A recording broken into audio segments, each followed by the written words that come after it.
Welcome to the Get to Know Memphis First United Methodist podcast. I am your host, Thomas First, and I will be interviewing people from our congregation so that through great stories, laughter, and tales of the experience of the God who is an active agent in our world, we can get to know one another.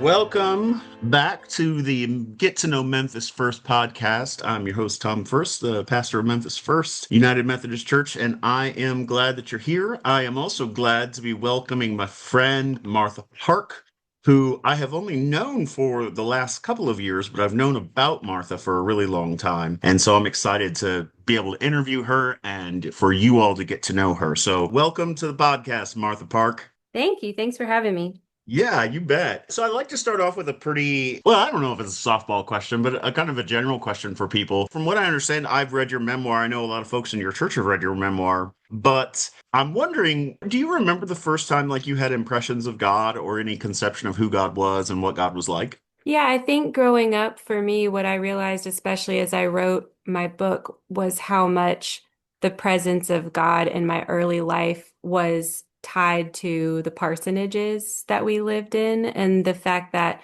I always grew up in a house right next to the church and within view of the church. And so when I was a kid, a real coherence between my family life, my personal weird, shy kid life and the church, they were all very unified. And so for me, my first memories of God as a kid were very much just like walking around the parsonage grounds, walking back and forth between the house and the church, wandering the empty church, and just feeling like I lived where God lived all the time. Huh. That's amazing.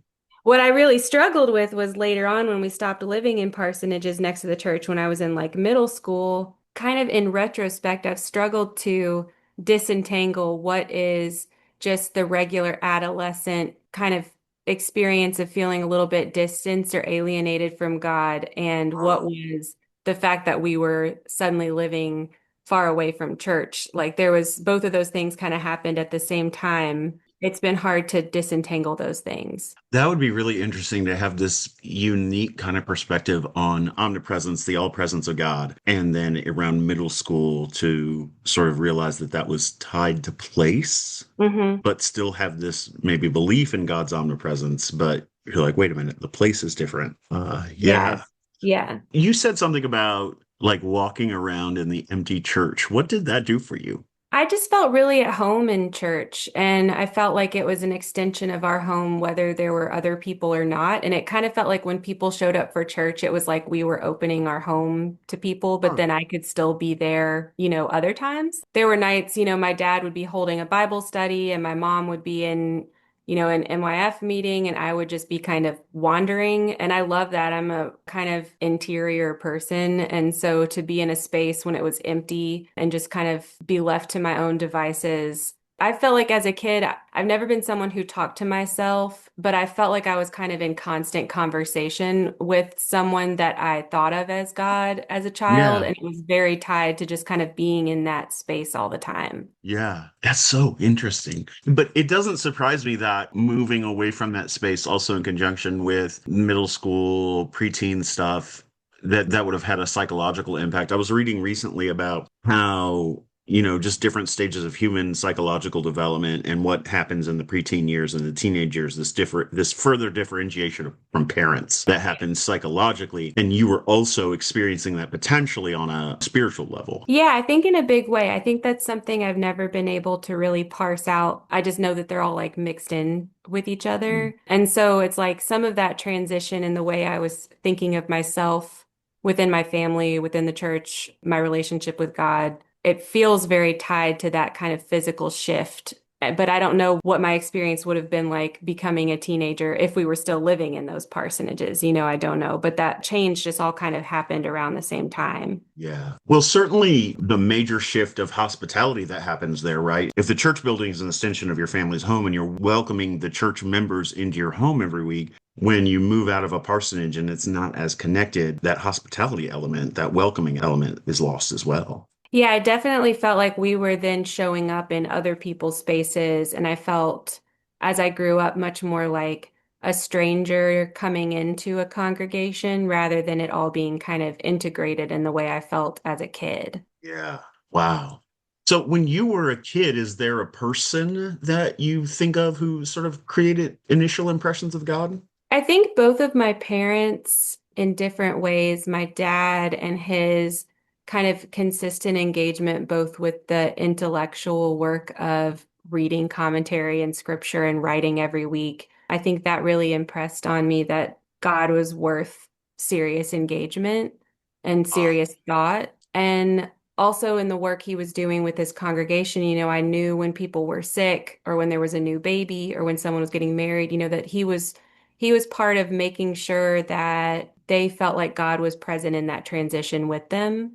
mm, And that seemed to become kind of central to me for what church was. And I think also for my mom, I think she kind of modeled what God felt like to me, which was that I was a person who was valued because I was the person I was, not mm. because I was needing to check any benchmarks or prove myself or anything like Or that. be the pastor's kid or something. Yeah, yeah, I just felt very respected and valued kind of intrinsically, I think, from my mom. And so I think they all kind of together, they kind of created a full picture for me of what mattered to me about a spiritual life. Mm. That's so interesting to think about because had your parents had different personalities, your conceptions of God might have been different. I mean, just doing the similar work that your dad did, I know that there are not a lot of pastors, for example, who put in the intellectual work and take that rigor seriously. And so you might have come away with a different message. So it's obviously with a different dad, but that is a cool thing to like be able to look at your parents and think about both intellectually God should be taken seriously and then emotionally just like the sort of maternal impulses that God has toward us.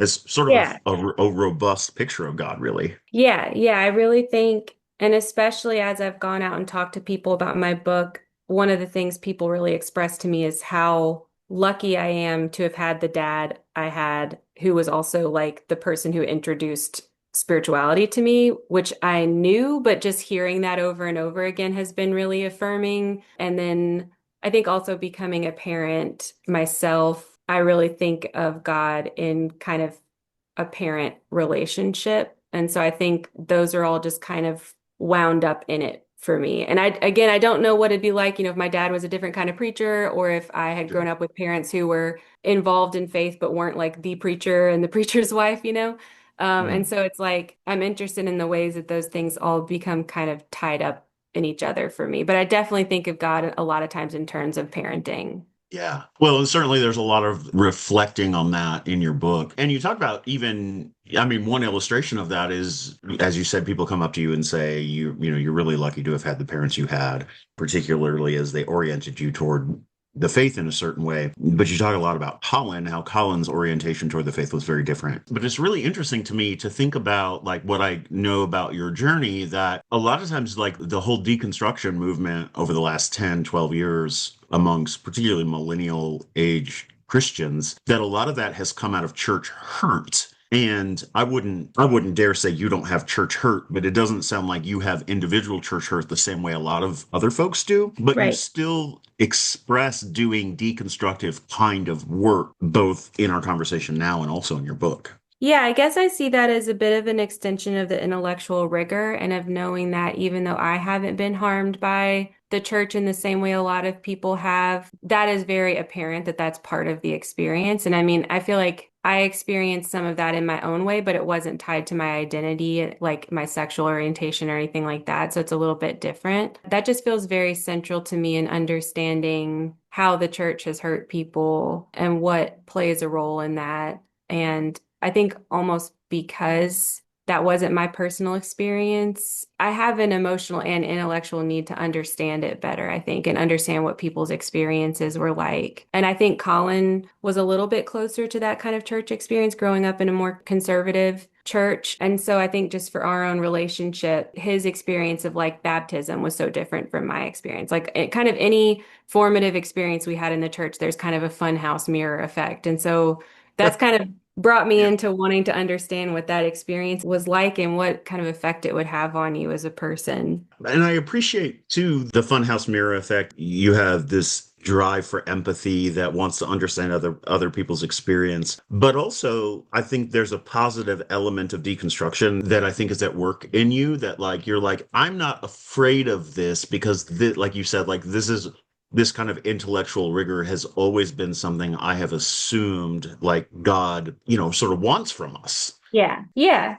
Yeah, I feel like I don't know what the benefit would be if it couldn't be. I think you said something like that in one of the first sermons I saw at Memphis First. You said something like having a faith worth deconstruction or Oh worthy yeah. deconstruction. And I really feel like deconstruction is like I'm not sure why it has kind of a negative connotation or like sounds threatening. I think there's a point when you kind of examine everything you inherited as a child and figure out what to take with you or new ways to think about it. And I just think it's kind of a perspective shift where you're coming into an adult faith. By the time you're an adult, you're in a different world than you were when you were being raised. And so I think you have to be able to square the faith you're trying to live into with the actual life and world you're in. And so that's just an inherently valuable process to me. And I think if a faith can't like withstand that process, then that's okay. I think Yeah. that's intellectually and spiritually honest work. I think that's right. And I think the reason it has such a negative connotation is because the majority of people who at least are talking the most about it and using that language are people who are deconstructing church wounds, right? And Yeah. and whereas that word in itself is neither positive nor negative, it coming out of philosophy, it's just like you said, I think it's the inherent move to adulthood, psychologically, spiritually, emotionally, that causes us to realize, like, okay, there are certain things I need to rethink now that I have, a fuller sense of agency. Yeah. And churches that inhibit that want you and your faith to remain in childhood. And hmm whereas what you're talking about is a more robust adult faith. Yeah, that's a really amazing way of saying it. I've never really thought about this before, so this is helpful. Oh, okay. Hey, you know what? This is your new book. Do you have somebody in your life? I mean, it can be your parents, obviously. You talk a lot about them, but do you have somebody in your life who you would think of as a spiritual role model, maybe, I mean, even now? I guess I think mostly about writers. I guess I feel a little bit nervous Interesting. about seeing someone as a role model in the way that they live their life. But I Hmm. think the writing that people leave behind and just kind of the thought processes that can open up for us, I kind Yeah. of see as a spiritual role model. So I think for me, I've always come back to Annie Dillard, and she's probably like not a great person. It's like not looking to her as a spiritual role model for necessarily the way she's lived her life or anything, but I think for the kinds of work she was able to do, the way she was able to ask questions allowed more people in than if it had been like with Pilgrim at Tinker Creek, if that had been a straight theological text, I don't think it would have caught people the way it did. But because Yeah. she's able to kind of write theology through nature writing and really Mhm. bring us into what would the world feel like if we perceived God this way, I think it reaches me and reaches other people in a really profound way. And then I think other people that have just meant a lot to me through their writing is Marcus Borg and Walter Brueggemann. And I think again, it's like I don't know anything about these people's biographies, but I think the writing that they've left behind is enough for me to, try to follow where they're leading. Yeah, that's so interesting. One, we share an affinity for Walter Brueggemann. hmm Um, And it is interesting to think about that idea of people as represented in their writings, in the art they leave behind, maybe the music they leave behind, versus like what's happening in their real life. Because Yeah. if done well, like there's a connection, like their writing will reflect the complexity of real life.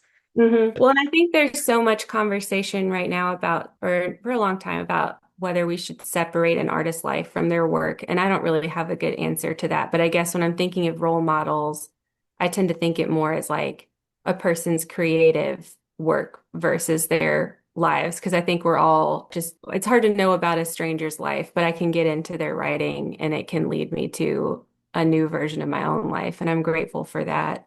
There was a, are you familiar with Derek Webb? No. So Derek Webb is a musician, he's a solo musician now, but he got his start with a little band called Caedmon's Call that was big with like young Gen Z, elder millennials in the late 90s, early I'm sure 2000s. Colin's familiar.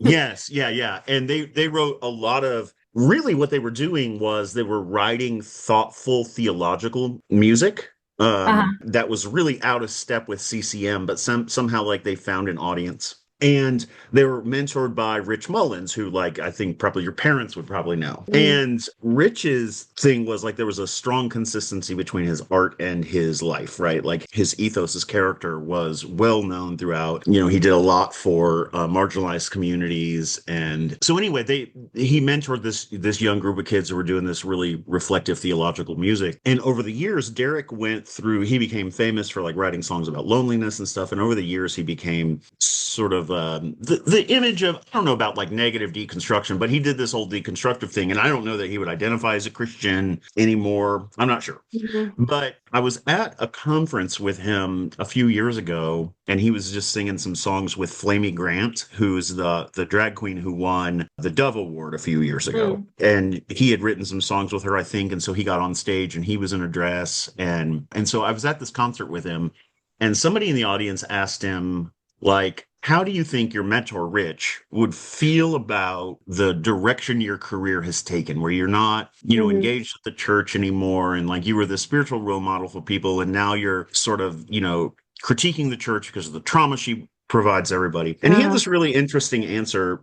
And he said, "Well, of course, Rich would agree with me, you know." And he was like he was like the interesting thing about dead people is like dead people are hard to, they can be anybody's hero. You can make them say Right. whatever they want. But he goes on to say, the thing about Rich was that he always wanted me to be faithful to where I was in the moment. Mm. And so to always create art that reflected where I was in the moment, where whether that was in a time of faith or like whether that was in a time of moral intellectual complexity or deconstruction or whatever it was, my art was most faithful when it was connected to what was really happening in real life. And so anyway, this is a really long story just to say like, yeah, like that's a complicated question and one worthy of, sitting with in terms of like the people who influence us spiritually through their art. That's really cool that you brought that up. That's not a way I had thought about it before. Well, and I think that there's a distinct expression of, creativity and wisdom that comes through people's art that maybe doesn't show up in their lives. Maybe they're just regular people the rest of the time.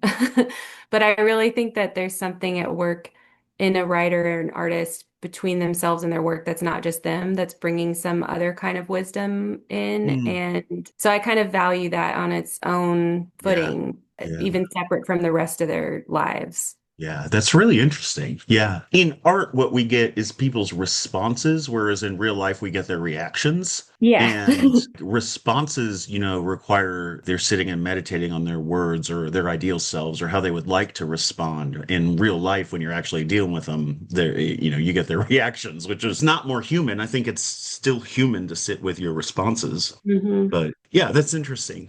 So Martha, like obviously like you love story. Is there a story in your life that you think about that, you would say like this story is a reflection of like who Martha is as a person? And it can be a serious story, a funny story, like whatever it is, just like a story that gives us insight into you. Man, I don't know. I think you'd have to ask somebody else. I just, I've been so stumped by this question and I don't know. I mean, one of the stories that comes to mind, and I think I mentioned this to you before, so maybe that's why I'm thinking of it, but Mm, my husband had told me the story about his baptism experience at his church when he was supposed to get baptized, and they asked him a series of questions, and one of them was like, okay, somebody's been a good life, had lived a good life, they've been a good person, they gave to the poor, they never cussed, they, all this, they were all good.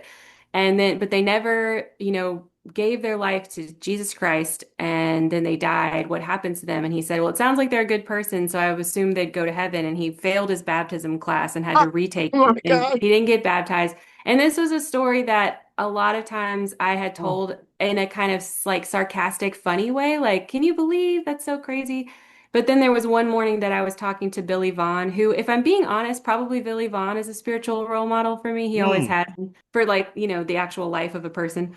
But there was one morning I was talking to him at the seminary and I told him that story And I don't know why. I don't know if it's because Billy is the person who baptized me or Mm, because Billy has always been, he just makes me get to the softest part of myself. Like there's not mm. this kind of wall of sarcasm or humor or whatever. I was telling him that story about Colin's baptism, and I just started like boohoo crying out of nowhere. And I like had my head on the desk. I was like, I don't know that I've ever wept in my life, but I was like weeping, you know?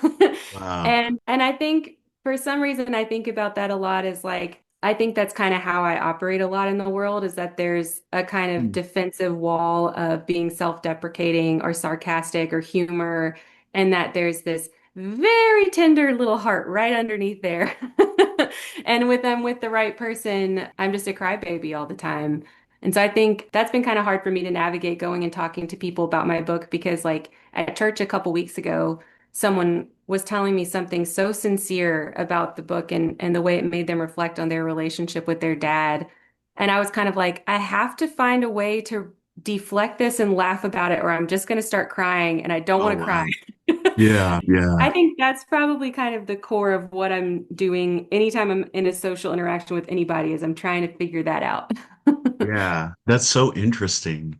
Yeah, you have to deflect, you have to use sarcasm because otherwise like your empathy will be gripping you in the conversation in a way that might actually distract from the conversation. Yeah, I don't have a lot of middle ground. Yeah. Yeah. And I'm glad you also brought up Vili Vaughn just in his influence in your life. One, that he baptized you, and therefore it sounds like he kept his own baptism vows to say, like, I'm gonna help raise this child to resist evil, injustice, and oppression in whatever forms they present themselves. So kudos to Billy. But also it is interesting how some people make it safe for us to move past the sort of outer walls that we put up even put up in a good way for our own protection. But some people make it safe for us just to like actually feel and feel in a different way. That's incredible. Yeah, I think the whole group of kind of Methodist pastors that I was raised in have been, well, Billy definitely, he baptized my son, and that was during COVID. And I remember calling him and saying, Billy, I really believe that baptism is supposed to be part of, a community, and I don't have a church community right now, and I don't really know how I feel about the church. I was just coming out of my dad retiring, and Billy was like, I don't know how I feel about the church right now either. And it Yeah. was so disarming that there wasn't any pretense of like him guiding me somewhere, that he's just like, yeah, I'm with you. To have that as kind of my like spiritual mentor, I think has been a really unique gift. Yeah. That's incredible. Well, speaking of church, you have been attending Memphis First for how long now? I guess since you got there, Okay. because we Okay. we So, first came your first Sunday. oh, wow. Okay. For some reason, I didn't think about that. I also, even as a pastor, I don't always know how I feel about the church. How is it that Memphis First sort of helps meet your needs as a human or become maybe who God created you to be? Well, I think one of the really cool experiences I've had there, because this is the only church I've attended where my dad wasn't a pastor really, or as an Mm, adult. And so I've just been able to kind of try things. Like I know I mentioned to you that when the church offered to bring us meals after our daughter was born, my whole family's impulse was like, nah, we're okay, we're good. And I was like, no, let them do it. I want to know what that's like. Because when you're the preacher's family, you're not necessarily on the receiving end of a lot of the kind of hospitality. You're kind of in a different role. And I think for us as people who we don't attend maybe as often as I'd like, just small kids are hard. And sure. it Yeah. was having a person show up every Monday for a month with a meal. It put face to name. It made us feel really seen and cared for in the middle of a big transition. And it allowed me to know what it's like to be a member of a church rather than coming in as kind of the church leadership or whatever. And that has just really like added dimension to my own understanding of what a relationship with the church is. Like I just hadn't experienced that. Yeah. And Yeah. so I think that this church is just allowing me to kind of re-enter my own experience as a person who grew up in the church, but add a whole different dimension to that. That's not as the preacher's kid, not as a Yeah. teenager who's mad for no reason, Yeah. and Yeah. That's been really healing, I think, in a lot of ways. And I think like Katie's music is very meaningful to me. I think one of the main reasons when I first started visiting that I wanted to keep coming back was like Abby's music, Katie's singing. That's like, I've never experienced music like that in a church before. And so it's like, I feel like there were weeks like after Tyree Nichols was killed, I was like, I knew I needed to go to church that Sunday just so I could have a big cry. And I Mm, remember the songs Katie sang that Sunday, and it was like that's what I needed was to be given space to just grieve and to grieve publicly with people, not just in my house. yeah. So I Yeah. think those are all experiences in the church hadn't necessarily had before, I don't think. So it's an interesting, I think, just as like hearing you say that, it's an interesting wrap up to this conversation because we began with you and your family living in a parsonage. We're welcoming people week after week into really your home, which was permeated with the presence of God. Hmm. And then the shift for you has now been that you see this as a place where you can receive that welcome, not just give it. Yeah, I think that's been pretty huge for me. And I think as we grow into having little kids and managing chaos, I want to be more reciprocally involved in that and kind of continue to grow into that relationship. But I think even just that glimpse over, those first weeks when my daughter was home of like, oh, this is what it feels like to have people show up that I've said hi to before and who are now, on my porch unloading food and checking on us. It was a really huge experience for me. I'm really, really grateful for it. I'm so glad you got to experience that with us. And I'm so glad that your family worships with us. You. Martha, as always, I have learned a lot listening to you and getting to talk to you, and I'm super thankful for your time. Thank you. It's so good to talk to you. Thanks for doing this. You bet. Bye. Bye.